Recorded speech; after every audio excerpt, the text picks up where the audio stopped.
Hi everyone, I'm Ken from Crypto Trading KS and the inventor of the CTKS method and BORSOG trading. Happy weekend everyone. If you're new, welcome, and welcome back KS family. Let's run the numbers.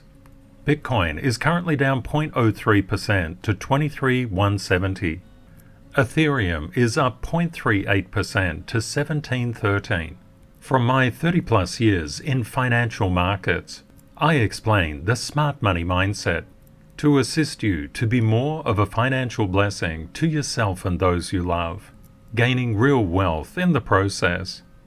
Thank you for tuning in. I love sharing this time together. I've left helpful links in the description of this video, such as the Crypto Trading KS Masterclass available through these links, the tax software I used, and you can always reach out and directly message me on Twitter at any time.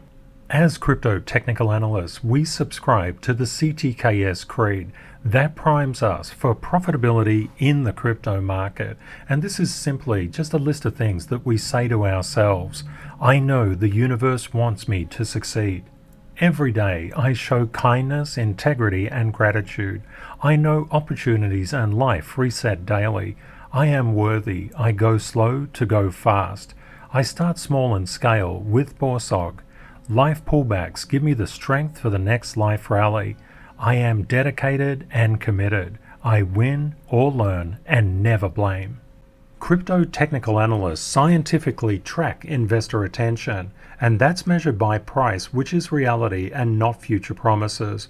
We don't pay a lot of attention to the news either, because the news is very sensationalistic and can be distorted to work on people's emotions. In Zone 1 and Zone 2, people listen acutely to the news and they act like light switches. They go in or out, and they can go all in or all out. In Zone 3 and Zone 4, we have a much more considered approach. We mark up the charts first, then we look for outside trends, collecting probabilities, looking at world events, but not reading the narrative that is given to us. We make independent assessments, and then we look inside the timing of the crypto market, finding the market's focus, which is Rule 32, opportunities reset daily, Rule 28, and we always seek to enhance pattern recognition, which is Rule 109. When people are new to the crypto market, they only want to pull the trigger, and they often have a gun that's pointed backwards, and they just don't realize it. We need to be really careful. When you pull the trigger, you need all the training behind you. Real wealth and positive excellence is required to master emotional control. Without a mastery of emotional control, you will buy when you should sell, and you will sell when you should buy. Let's get an overall feel as to how the markets are going globally. And Masterclass students, you'll get this analysis in LV19. We can see that major indices have either crossed resistance or getting up to resistance. And there's first level resistance and second level resistance. What I mean, if you look at the S&P 500, you can see down here, there's a resistance line that has been bypassed. That's first level resistance crossover. But when we look up here at this particular resistance line, we can see the S&P 500 is a little bit away from crossing that. Let's zoom in a bit more. In fact, for the S&P 500, it's about 5.3% away from crossing over its second level resistance. This is first level, this is second level. And what do we see with the NASDAQ? That first level resistance is about 1.81% away. What about the Dow? It's about 1.19% away from that initial resistance level. And we can see that the Dow's been very weak for quite some time. And the Russell 2000 is getting up very close, just 0.4% away from resistance. Yesterday, I asked the question, is it good to buy at resistance? Flamingo said, it's best to buy at support and not at resistance. And Art said, I've been trading fairly aggressively since the NASDAQ bottom, but it's almost time to put the brakes on, and the market is telling us this. In the last week, good trades have been harder to find and the charts have been tightening up. I also agreed that in this kind of market, I look for opportunities using mostly local resistance and support lines. It's nice to be in a cash position, waiting for the next good trade, and at the same time protecting profits. Thanks for sharing, Art. And Peter said, watching the indexes rally hard towards resistance has me booking some profits. Well done, my friend. And thank you to everybody for their fantastic comments. There's a potential headwind in the global economy, and we need to take it seriously. Beijing simulates attack on Taiwan as Chinese exercises extend into the third day. This has a very eerie, similar ring to what happened when Russia did its war mobilization around Ukraine's borders. So we need to be careful. This could turn into another one of those situations. And when we look at what the PLA did, the CCP's army, basically it fired several rockets into and around the Japanese islands just here, and also one across Taiwan. So things are actually heating up. We hope this will de-escalate, but just in case it doesn't, be prepared. Let's have a look at Bitcoin, and we can see Bitcoin is currently trading at 23,171. Please note that this particular resistance line playing out on Bitcoin. We can see the US markets are under a level of resistance. Bitcoin is seeking to bypass a very tight level of resistance here, but it's certainly there. Let's zoom in on Bitcoin's price action. If we draw a resistance line through this peak to this peak, please let me know in the comments what is the significance of 29 and this particular area. It's important. As a community, we're always engaging with positive excellence, which means that we put in the hard work, but we also subscribe to active learning. Active learning makes the difference to your knowledge. Let's just zoom in a little bit more. You can see from 24 to 38, that is a intermediate support line, and there's a deeper one running back from this bottom, further back, and another one down here. What have we noticed with Bitcoin's price action? It's getting below a level of support. That particular line has now turned to resistance. Is it all over? Does this mean Bitcoin is just going to plummet? No, price is always moving in a wave. It moves in a wave up and it moves in a wave down. Price is always moving up and down, up and down. But we do have to be aware of the probabilities and the risk to return ratios. What are the key levels that we're looking at? We can see that there's a resistance line playing out from around the top of this candle near 0.35 to 0.39. If, for example, Bitcoin's price action gets above this 23,400, that is looking really positive. But of course, it needs to stay above that and it needs to keep going. When we get these cross-unders, when price crosses under a particular support line, it shows that the support line is weakening. Weakening support lines indicate that a resistance line on the other side, price is going towards that line. This is why we say support and resistance is magnetized by nature. It's always pinging between a support and a resistance level. And understanding support and resistance is so vitally important. That's why I put together the CTKS Masterclass to teach you and to transfer my skills from being inside financial markets for many, many decades. What do we see here? We've got a local high at 41, a local low at 40. But where do you think the low will form? Please let me know. What price level do you think that will form at? And where do you think the next local high is coming in? This is a really good part of your active learning. If you want to be successful in crypto, you have to be very, very fast. And that means that sometimes I just won't be online when you need something to be discussed through. But if you're doing active learning, you can be more of a financial blessing to yourself and those you love because you're taking your education really, really seriously. If you use the link in the description of this video and come across to the testimonials page of the masterclass, you'll see why I actually created it, and it's all about knowledge transfer. If you are interested in applying for the CTKS partial scholarship, the link is in the description of this video. Let's have a look at the longs and the shorts with Bitcoin. The shorts have been steadily coming out of the market. They look to be having a change of heart. We may see the shorts start to spike up. It could take a little while, but this is certainly a reduction in the rate of change of the downtrend, which typically signifies that it's going to come to an end. We could get something like this, so it could go a little bit flat, but this kind of behavior is basically saying, I've changed my mind. You can see just in here or just in here.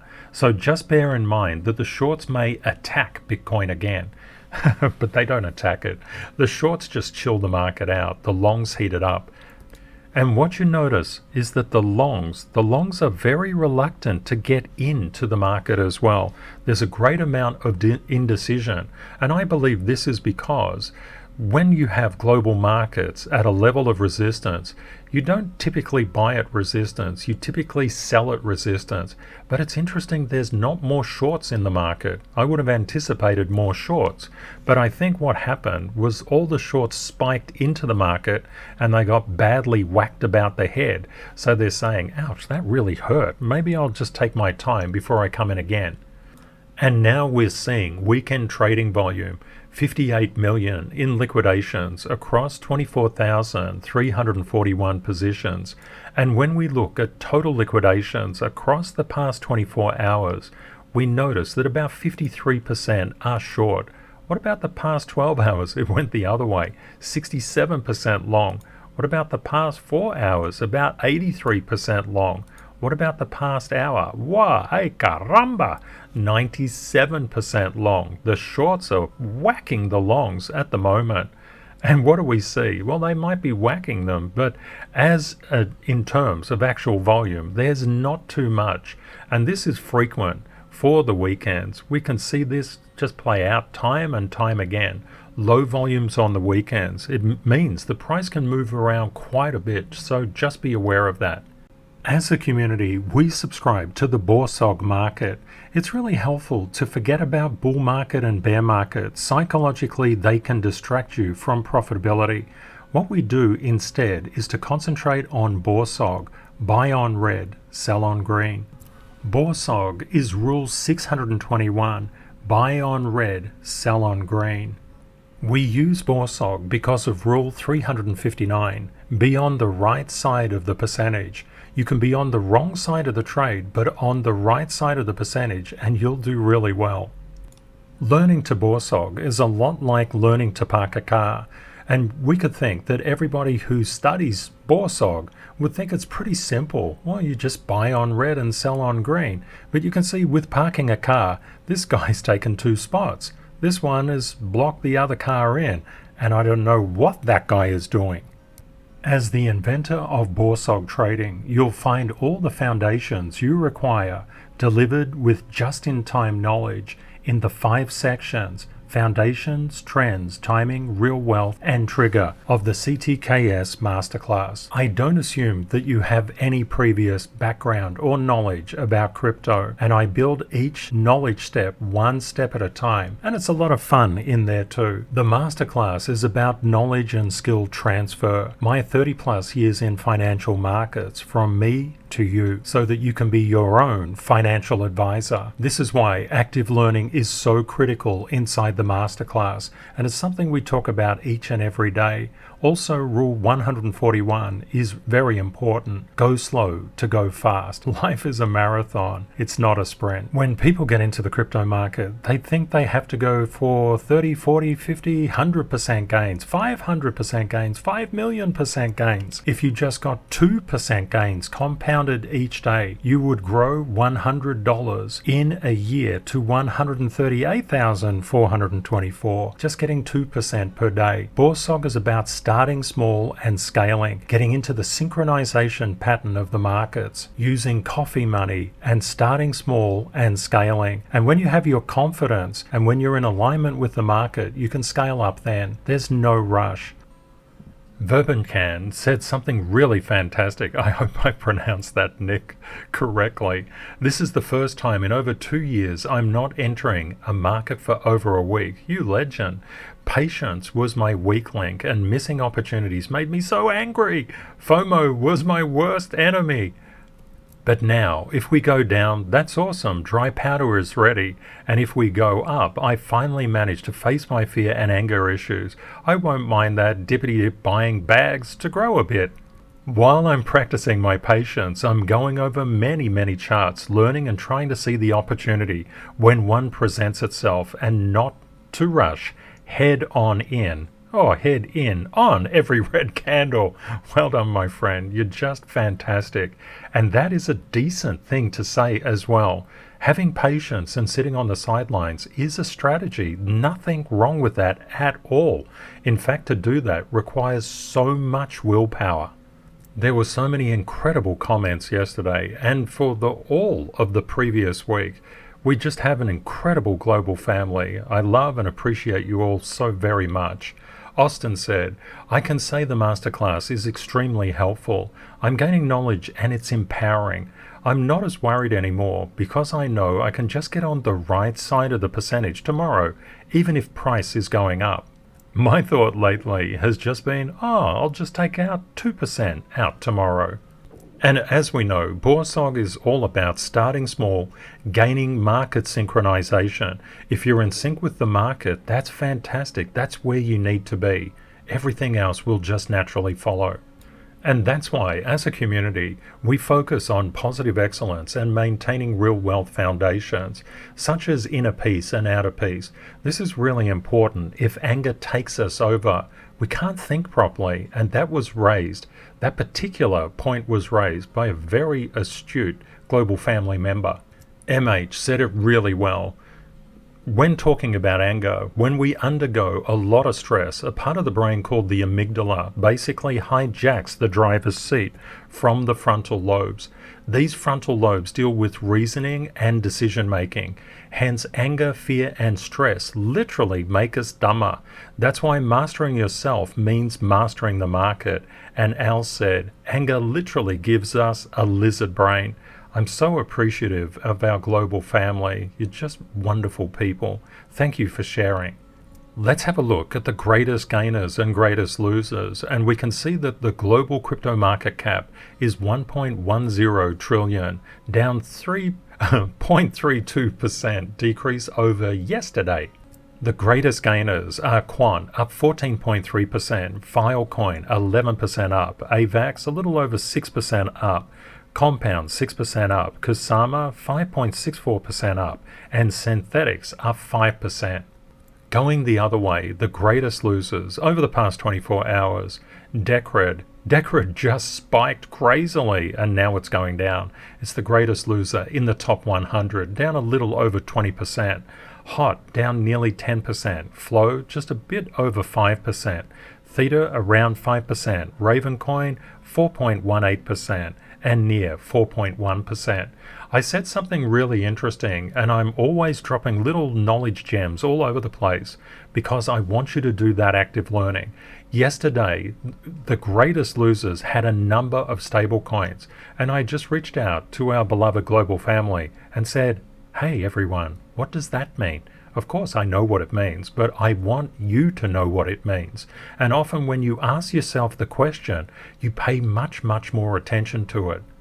John and Johnny and quite a few other people just really rocketed it. John said, stablecoins at the top of the greatest losers list can foretell a trend change. High five, my friend. Johnny said, if only stablecoins are red, the market is overheated and a retracement is likely to come. I'm just so proud of everyone. This is what it's all about. Active learning gets you involved, and we've got a beautiful global family. Please let me know in the comments, what do you think about the current state of the heat map? Is it showing that there was indeed a retracement? When we look at the top 8, because we have all that background context, everything makes a lot more sense.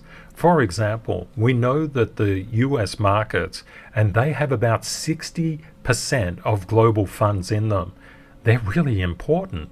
They move all markets globally. So if the US markets are at or very close to resistance, and Bitcoin is very much close to its own resistance, what do we expect to occur? That's why we need to take it really seriously and have patience. If you remember back to the substantial drop-offs that Bitcoin always gets, When we're in a positive environment, we can withstand those drop-offs because we expect the price to rally and make up for that. But when we're in a market like this, it's really important to BORSOG. What you're actually doing is getting into synchronization with the market. The other thing that I want to mention, just because we're at resistance doesn't mean we're going to bypass it. We could forge through that resistance, so you need to be ready for that eventuality as well. The key is to not get trapped into any specific scenario. Of course, the probabilities would favor that we're going to hit a level. We could go up a little bit more in between, but we're going to hit a level of resistance globally and then retrace. That is on the cards.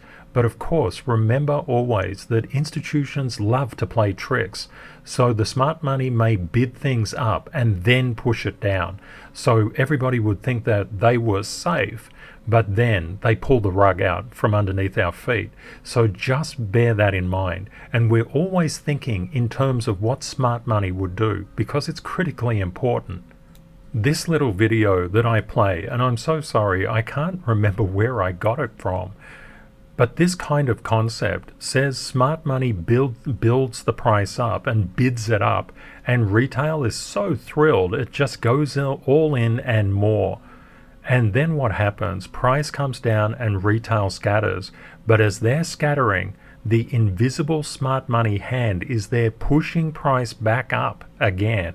Now, what you will actually find is when it gets very, very high, you notice they're all turning a little concerned. It hasn't actually come down.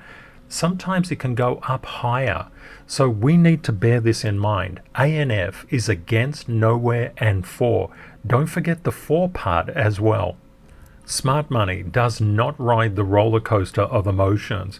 It doesn't know these things like thrill, euphoria, anxiety, denial, panic, capitulation, hope. Smart money doesn't think that way at all. It's very statistical in its basis. It's based on probabilities. What we actually do is just look at the market through the probabilistic stance or the probabilistic lens and say, okay, what is the action, price action telling us? If it's telling us that the market is going to go up, we're on that side of the trade. If it's saying, no, it's going to go down, we're on that side of the trade. We make sure that we understand what is actually happening, not what we think is actually happening. There's a huge difference between them. We must always be aware that the truth of what is happening in financial markets will be impacted by our bias. Our perception will be focused on what our bias is. That will illuminate what we do and how we think. If we have an incredibly negative bias, we'll think incredibly negatively. If we have an incredibly positive bias, we'll think incredibly positively. It's important to have no bias, and that's what we do through ANF. We basically have an against bias, and we look at that and say, if everything went to hell in a handbasket tomorrow, what would I do? We have an N, or nowhere bias. If everything pretty much stayed in the particular range that it's in, what would we do? And we have a for bias, which is the positive bias. We're actually looking at all three biases simultaneously, and thank you to Oscar.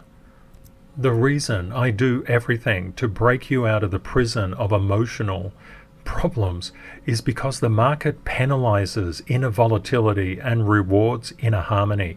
In fact, I can look at a person, I can just speak to them, perhaps for just 5 minutes, to assess their inner volatility. If they have inner volatility, I know the market is going to penalize them dramatically.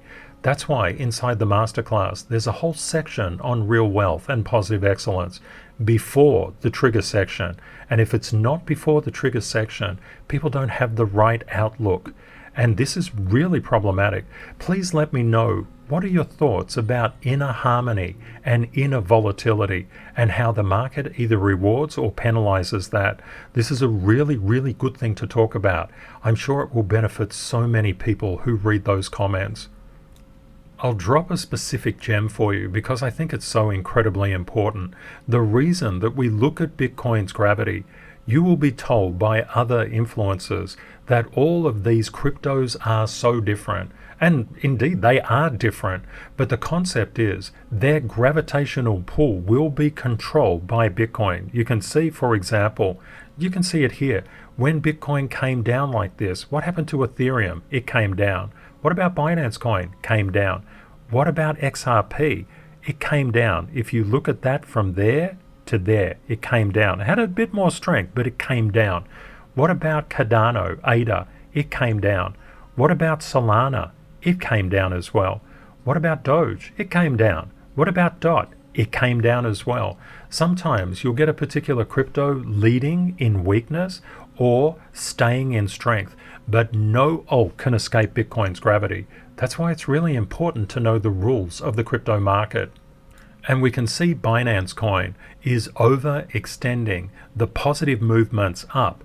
But if Bitcoin comes down and comes down hard, we would expect resynchronization. But also, if, for example, Bitcoin just breaks out, we would expect that as well. That's why we have the ANF strategy. We have no bias, no positive bias, no negative bias, and no neutral bias, because we hold all three biases simultaneously. Wow, we're so good. I hope you found the content useful. Please consider sharing and liking this video, and also subscribing to the channel. We would love to have you as a part of our globally extended KS family. Thank you very much to our moderators for keeping our community safe from scammers, and to the CTKS ambassadors for assisting masterclass students. And of course, a very big thank you to you for watching and for being part of our global family. I've left helpful links in the description of this video, such as the tax software I use, and also links to the Crypto Trading KS Masterclass. Please use the links in the description to seek out an ambassador to get 80% off, or alternately, you can apply for the partial scholarship. Please remember, crypto is volatile.